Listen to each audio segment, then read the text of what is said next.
Questions to the Prime Minister. Question number 1, Mr. John Butterfield. Number 1, sir. Mr. Speaker, sir, this morning I presided at a meeting of the Cabinet and had meetings with ministerial colleagues and others. In addition to my duties in this House, I shall be having further meetings later today. Mr. Butterfield.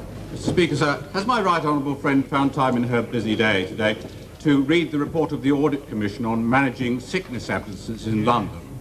And would she share my concern, if she has, that socialist authorities in London are tolerating sickness absence of 2.5 times the average in local authorities elsewhere, and that this is costing every one of their community charge payers an estimated £27 a head? Disgraceful.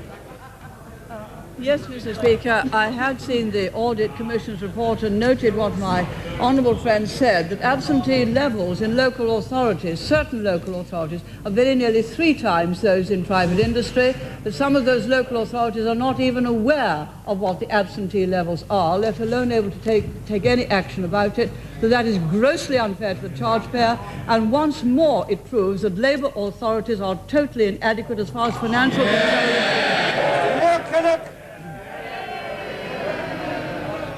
Mr.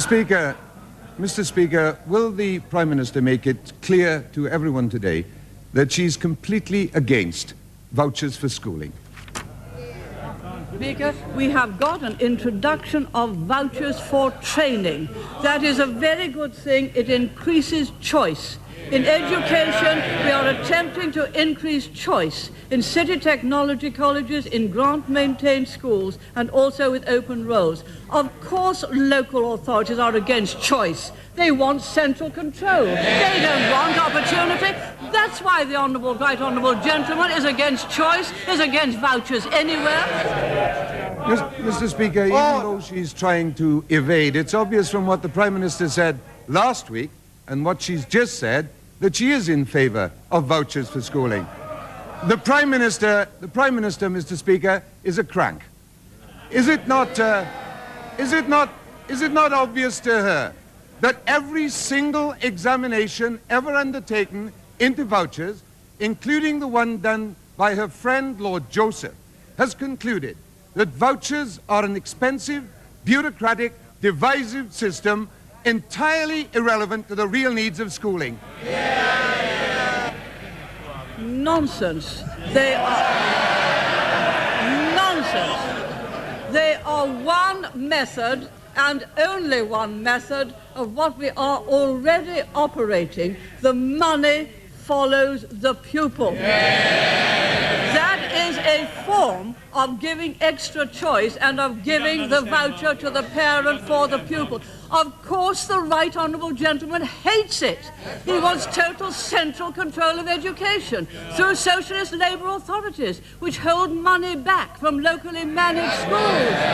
Of course he hates choice. Of course he hates higher standards. Of course he hates opportunity. He's socialist, a crypto-communist.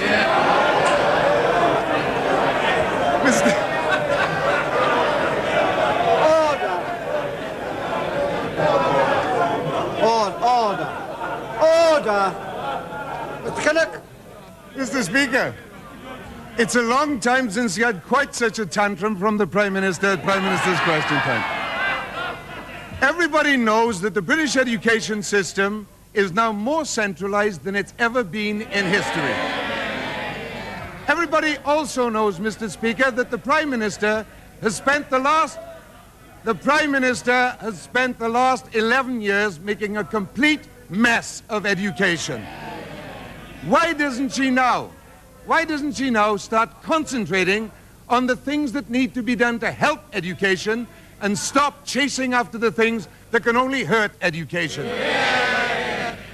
On the contrary, Mr. Speaker, by having city technology colleges, by having grant-maintained schools, by having locally managed schools, one is totally and utterly decentralising power and responsibility, decentralising it away from the local authorities, educational authorities, to the parents. That is what the Right Honourable Gentleman objects to. In the meantime, may I point out to him that during the stewardship of Conservative government, expenditure expenditure per pupil in education has gone up from £515 per pupil to £1,360 per pupil, which is an increase of 41%.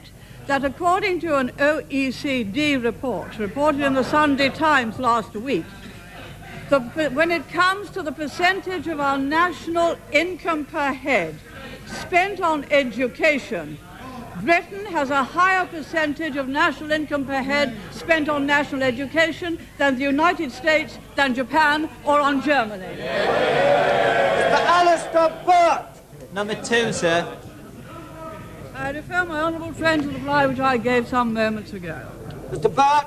Mr. Speaker, bearing in mind the last exchange, I wonder if my right honourable friend has seen news reports today of a head teacher who describes himself as a former anti-Tory knee-jerk chap who now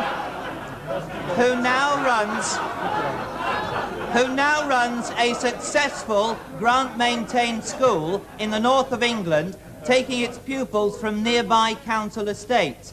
Does she believe that the aspirations of those parents and children will be fulfilled by any big idea which threatens to destroy their choice and opportunity in the grant-maintained schools? My honourable friend, as usual, is absolutely spot on. The money goes directly to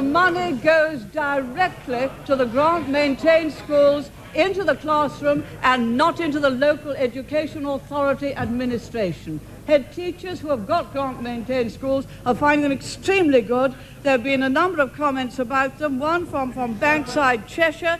18 months ago, I had serious reservations, this headmaster said, about the applications for grant-maintained schools.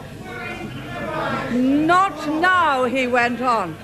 For me, he went seeing and experiencing has been believing. Another one, Northampton. Another one, Mr. Speaker.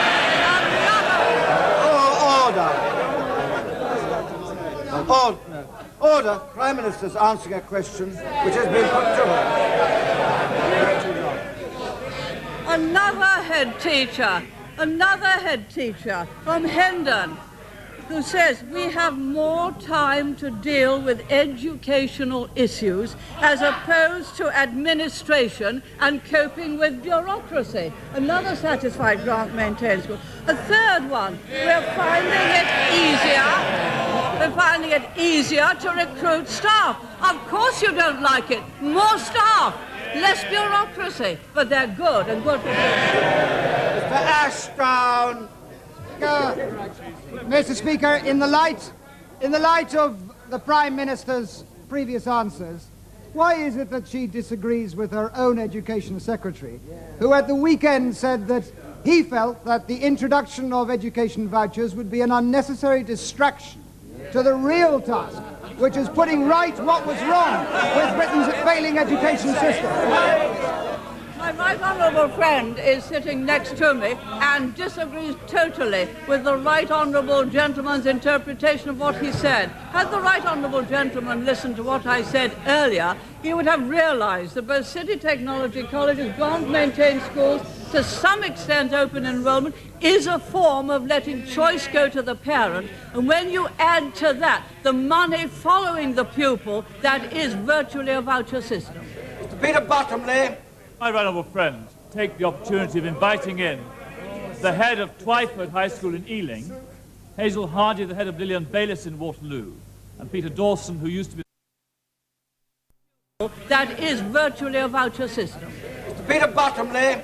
My right honourable friend, take the opportunity of inviting in the head of Twyford High School in Ealing, Hazel Hardy, the head of Lillian Bayliss in Waterloo, and Peter Dawson, who used to be the headmaster of Elton Green School in my constituency, and get them to explain how it is that with their opportunity of attracting people to their schools, they managed to make their schools very attractive to ethnic minorities, poor families, and provide the kind of education which the right honourable gentleman, the Leader of the Opposition, had when he was in Wales. More families at the bottom need choice, and between her and her right honourable friend, the Secretary of State for Education, we expect to see more of it. Yeah. I totally agree with my honourable friend. Choice is for the overwhelming majority of those who go to the public system of education. That is why we are extending it. That is why we have grant-maintained schools, which in fact are independent state schools, and that is why we're giving more choice to the parents, knowing full well that they will use that choice to go to the school which offers the highest standards in education. More choice means better standards and more opportunity. Mr. Winnick. Sir. Honourable gentleman, to reply which I gave some moments ago. Can the Prime Minister give any explanation at all why the Right Honourable Gentleman for Old Bexley and Sidcup remains convinced that it was the Foreign Secretary who suggested that he make the visit to Iraq? Well, I'm aware, of course, but the latter has strongly denied this. What is the Prime Minister's own views about the forthcoming trip? And bearing in mind that no doubt some sick and elderly British hostages hopefully will be released, people who should never have been taken hostage in the first place, and indeed no one else for that matter as well. Yeah. Of course people should never have been taken hostage in the first place. That is why we are all at one in this House in insisting that the United Nations resolutions must be upheld, and insisting that every day that the hostages are held is really a fresh offence and a fresh act of war. As far as my right honourable friend is concerned, he will make his own best judgments, and if he decides to go to Iraq and make a visit to that or any other country, he would of course be given the normal courtesies. Similar facilities were available to those opposition members. Similar facilities were available to those opposition members who visited Iraq recently. Mr. Paul Marland. For I refer my honourable friend to the reply which I gave some moments ago. Has my right honourable friend had the opportunity of studying the confession, the recent confession by Mr. Herman Ouseley, the chief executive of Labour-controlled Lambeth, who laments that no final accounts have been prepared in Lambeth since 1985, that 40,000 community charge bills have not been sent out. He laments also what he describes as corruption in the administration systems, and says that the financial situation is near catastrophic. Does my right honourable friend agree with me that this reflects the flavour of a possible future Labour government? Mr. Speaker, yes, I did see, Mr. Speaker, the report in the Local Government Chronicle to the effect that Lambeth had not finalised its accounts since about the year 1985, which is an utter disgrace for any local authority. I think he was very, very critical indeed upon it, and this is typical of Labour's financial management, typical of the way in which their last government handled the nation's affairs, and typical of the way in which Labour authorities carry on. And it is very adverse indeed to the community charge payer and to the services which they receive. Mr. George Galloway. There's an election next week, as the Prime Minister knows, in Pakistan. Will she accept from me that there's now a very real fear in Pakistan that, having failed to find a legal case against Benazir Bhutto, and having failed, thanks largely to President Bush, to have the elections called off, that Miss Bhutto's enemies may have concluded the only way to stop her becoming Prime Minister again is to kill her? Would the Prime Minister make it clear today that Britain expects next Thursday's election in Pakistan to be free and fair? And will she ask our ambassador in Islamabad to convey to the Pakistani authorities her concern for the life of Benazir Bhutto? Mr. Speaker, the High Commissioner for Pakistan came to see me yesterday because he is leaving. His period of office accredited to this country is over, and I raised the matter with him, saying that we all expected those elections to be fully free and fair, and would obviously watch very carefully that they were. We're aware of all the concerns about them. Mr. Robert Hughes, Robert G. Hughes, indeed. Does honourable friend agree that the rents... What about question number 8? Oh, I beg your pardon, number 8. Come on. Eager, the man's eager. Would my right honourable friend agree with me that the rents to mortgages scheme that has recently been announced will bring the reality of home ownership to many thousands of families who never believed that that would be available to them?